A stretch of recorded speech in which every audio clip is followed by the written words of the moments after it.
The following is a project of our nonprofit newsroom. Support Midcoast Morning and local journalism today at chly.ca/donate. Local news doesn't survive without local support.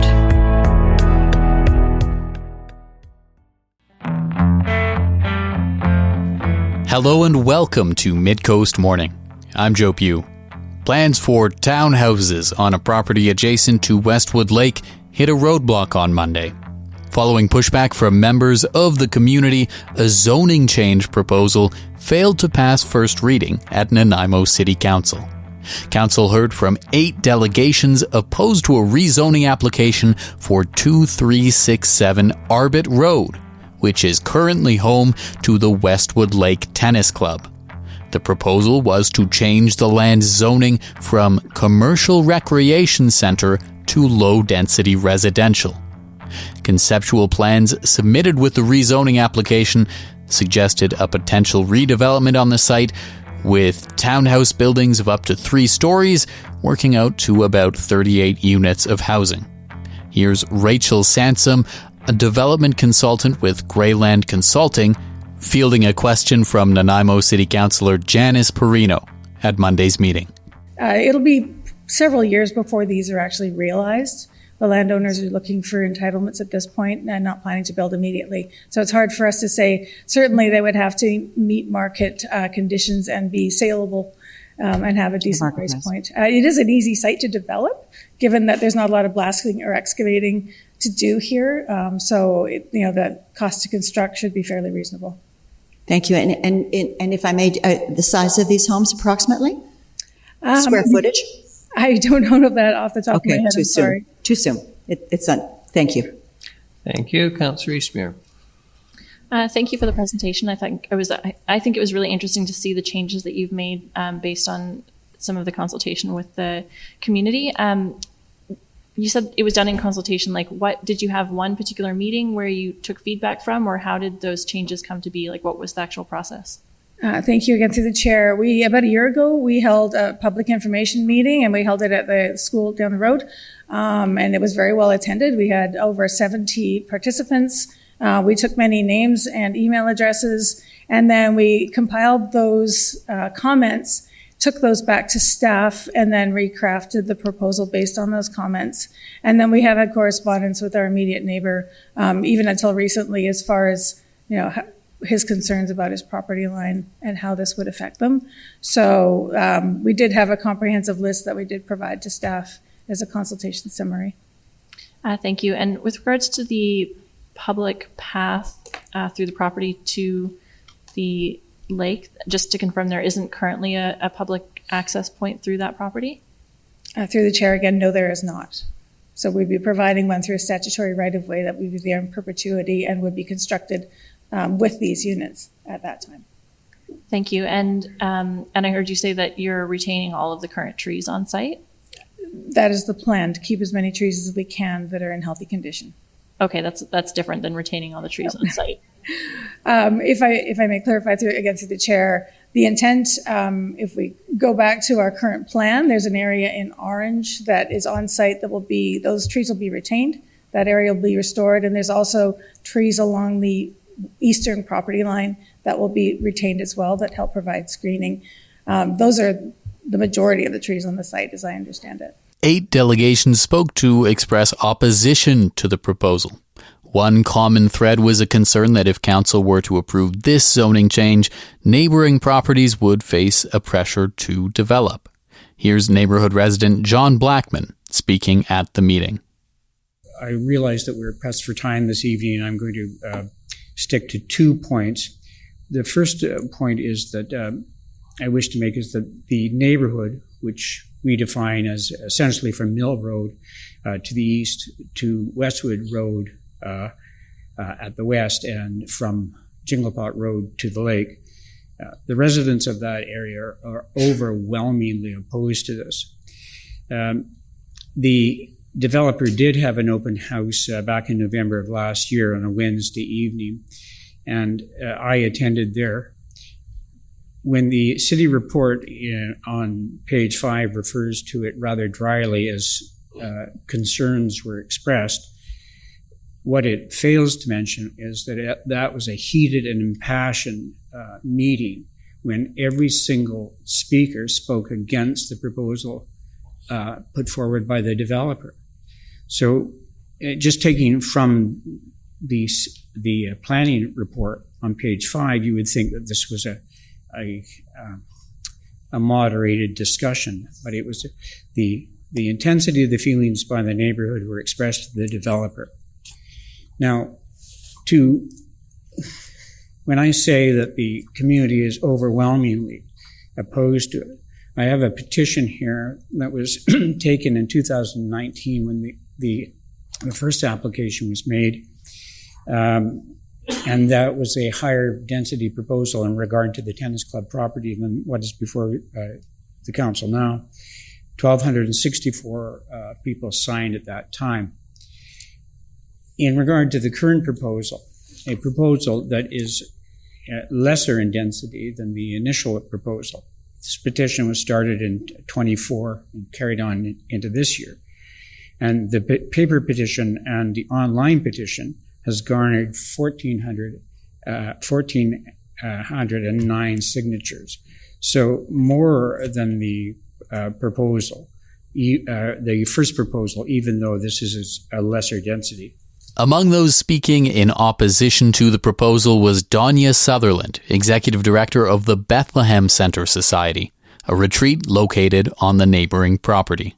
We asked the council to consider the following concerns and remedies.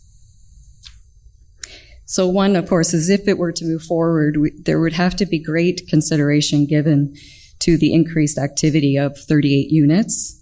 We've heard that this evening, but I just want to bring it home for you. So when it's time to eat, we ring a bell and it echoes way across the lake, even if you're on the other side. The construction, years of construction would devastate our charitable mission. And most importantly, the long-term impacts. Without careful planning, the loss of the natural buffering, the increased density would permanently alter the tranquil spaces.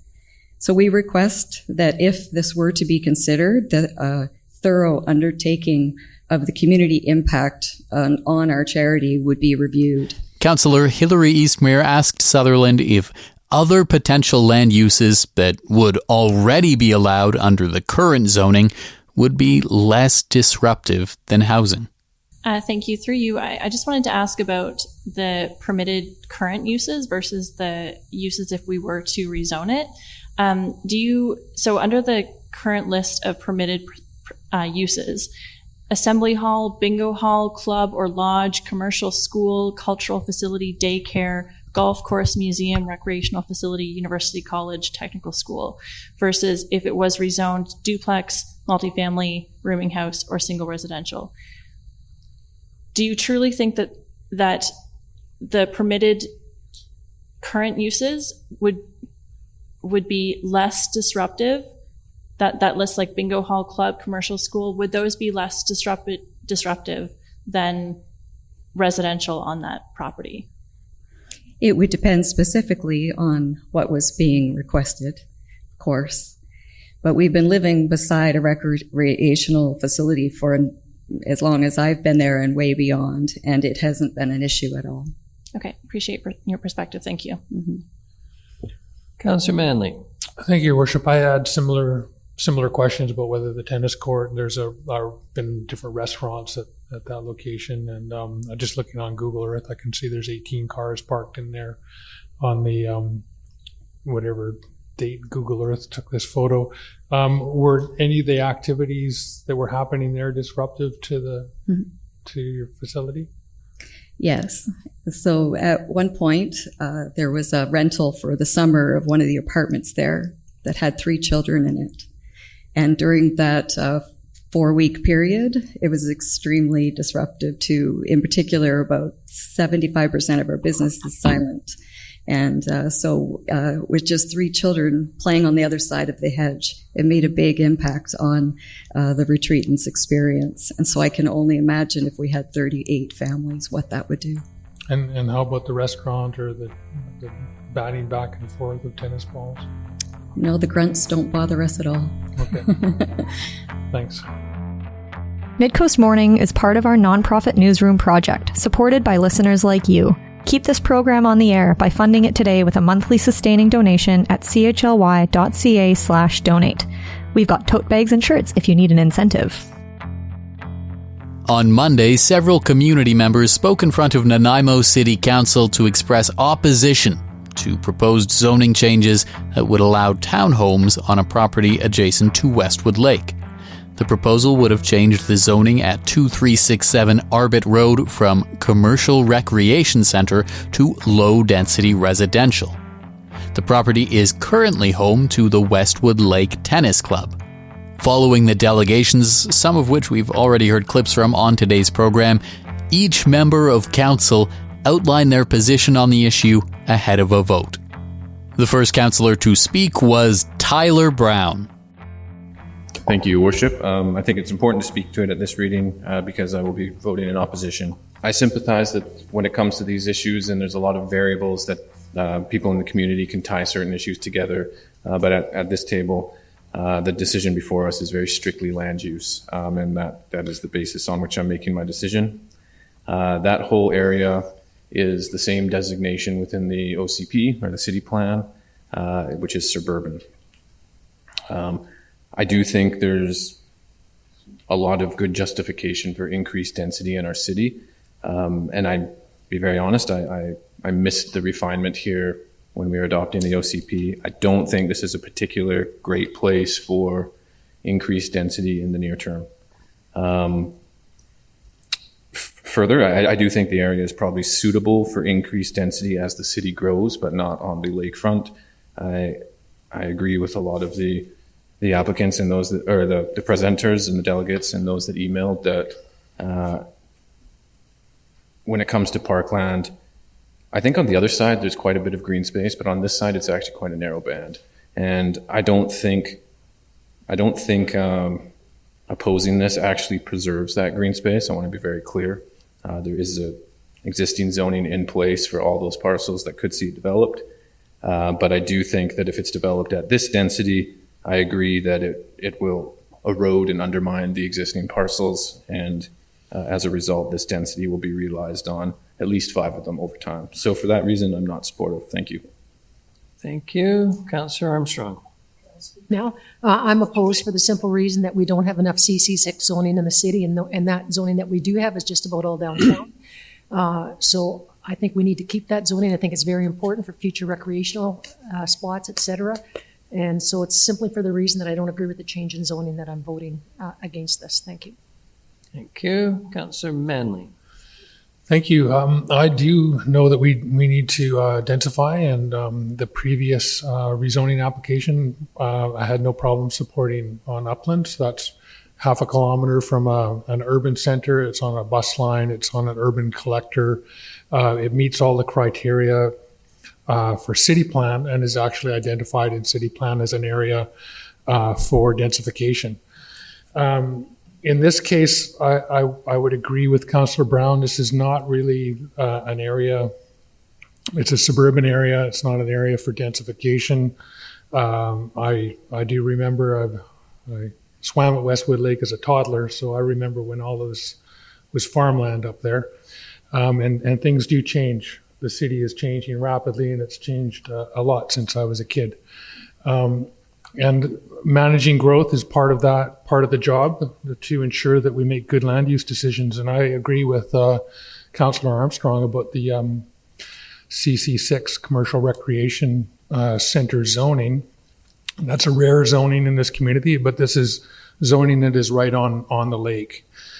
And I think that there's opportunities here, for the use of that zoning that fits in with the lake and fits in with the neighborhood and fits in with the long-range plans for the community. So for those reasons, I won't be supporting this zoning change. Thank you.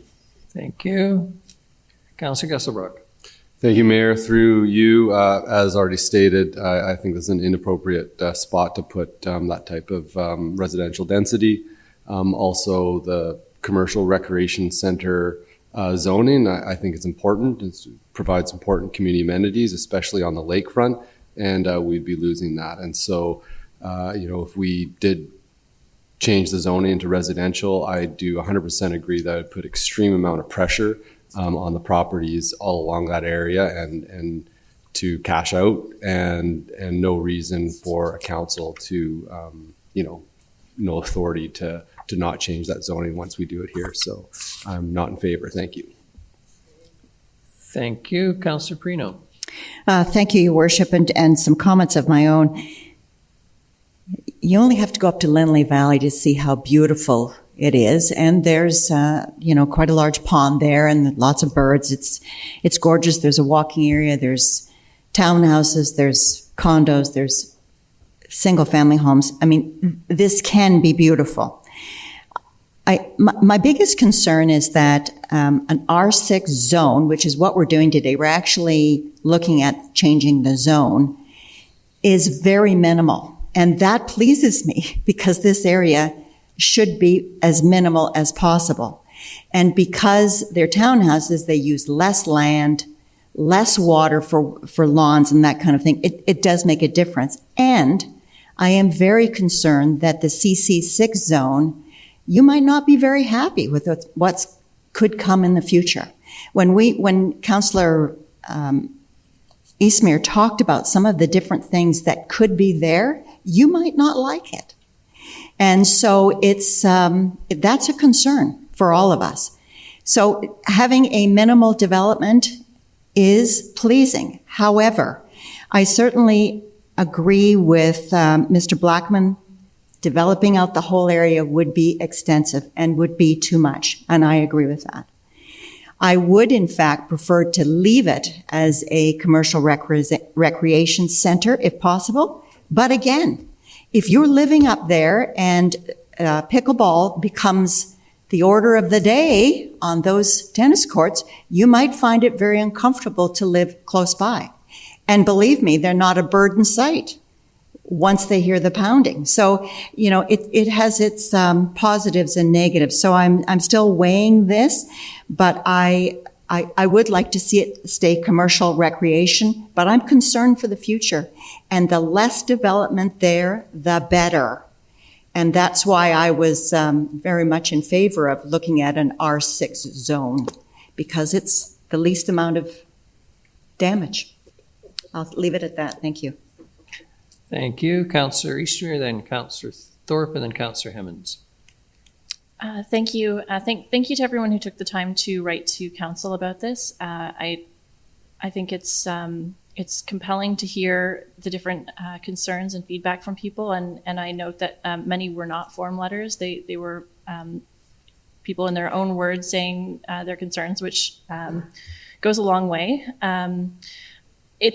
For me, I feel conflicted because I do see the work that the developers put into adapting the plan based on the community consultation. I do think the version of the plan that they showed is certainly an improvement for a number of reasons. And I do like the addition of the public pathway from Arbot Road to Westwood Lake. And, when you do look at that list of what is allowed under C6 zoning, which I went through earlier, it's uses that would bring a lot of people to that site, and it could be redeveloped and there would still be construction noise. And so the arguments about impact on neighborhood don't carry a lot of weight with me, to be honest, because when you see about the impact of something like a bingo hall or a club or a lodge or a cultural facility, that would draw just as many folks to the area,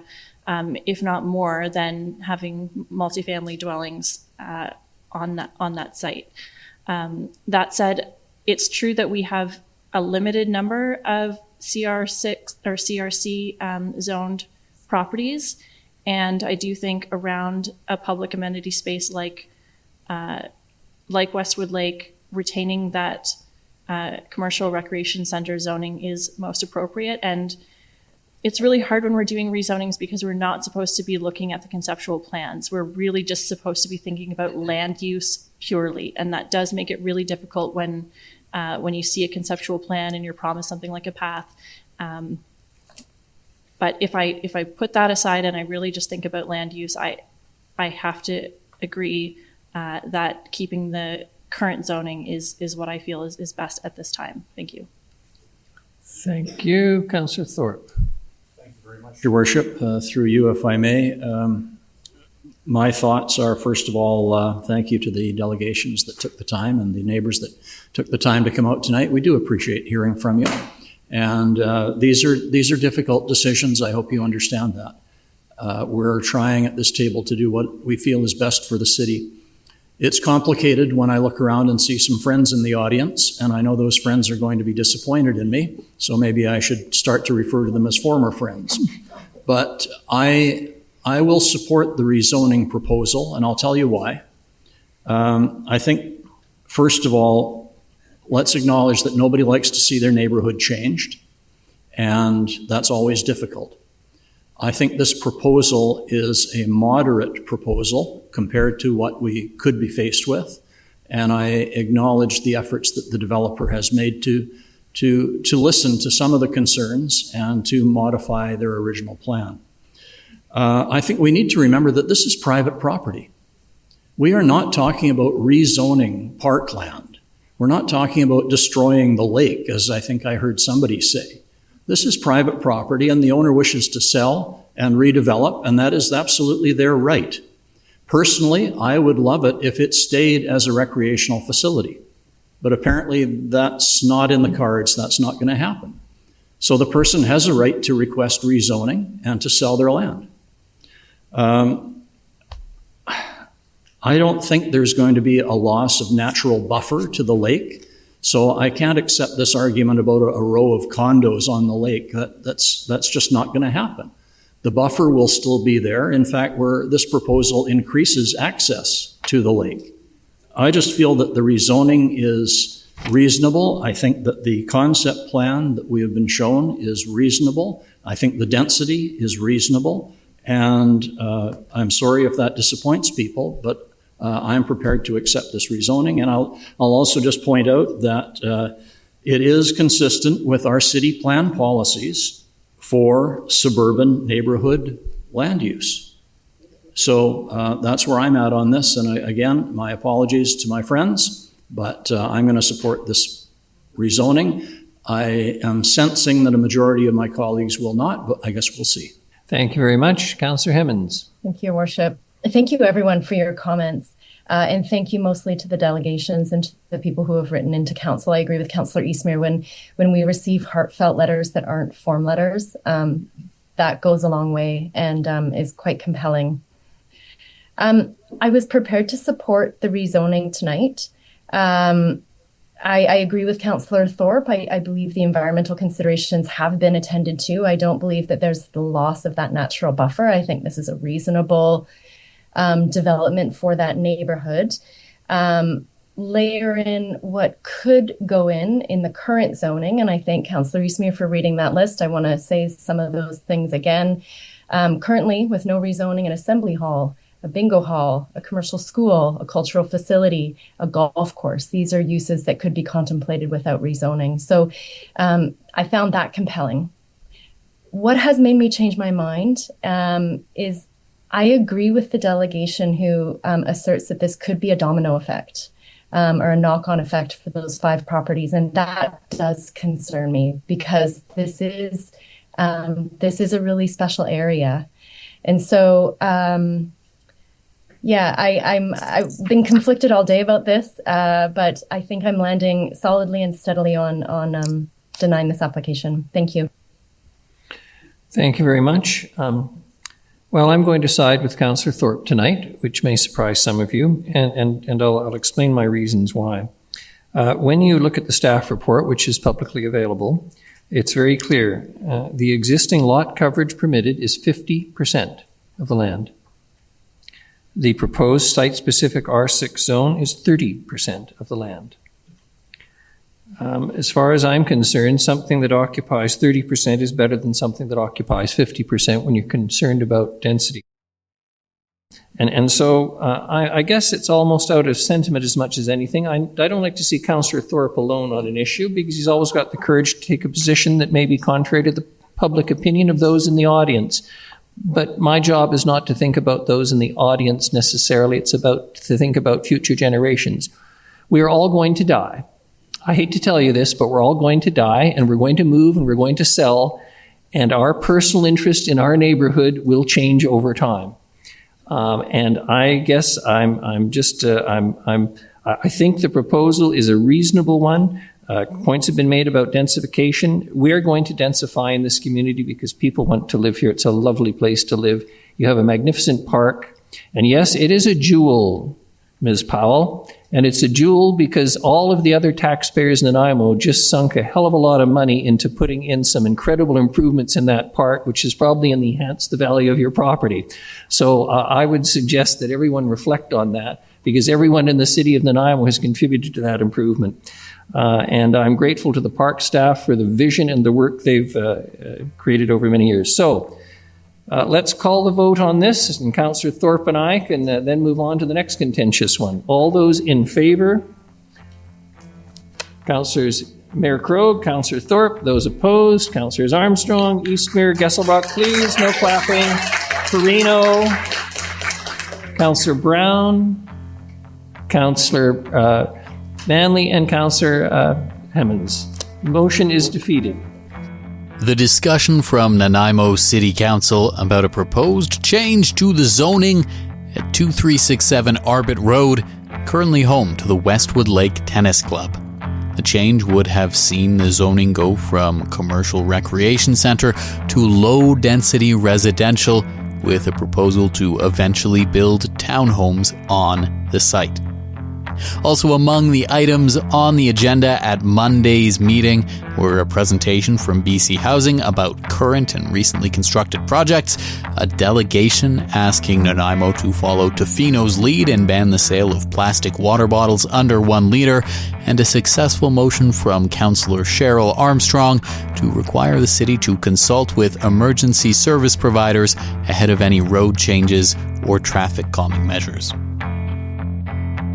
That's our show for the day. Thank you for joining me. I'm Joe Pugh, host and producer of Midcoast Morning. Jesse Woodward is our executive producer, and RB Fruit is our technical advisor. Our theme song is First One by local Nanaimo band Waste Management. If you have a story you'd like us to cover, email us at news@chly.ca. That's all for now. I'll talk to you on another Midcoast Morning. This program gives thanks to the Snuneymuxw First Nation as we broadcast and podcast from their traditional territory. Thanks for listening.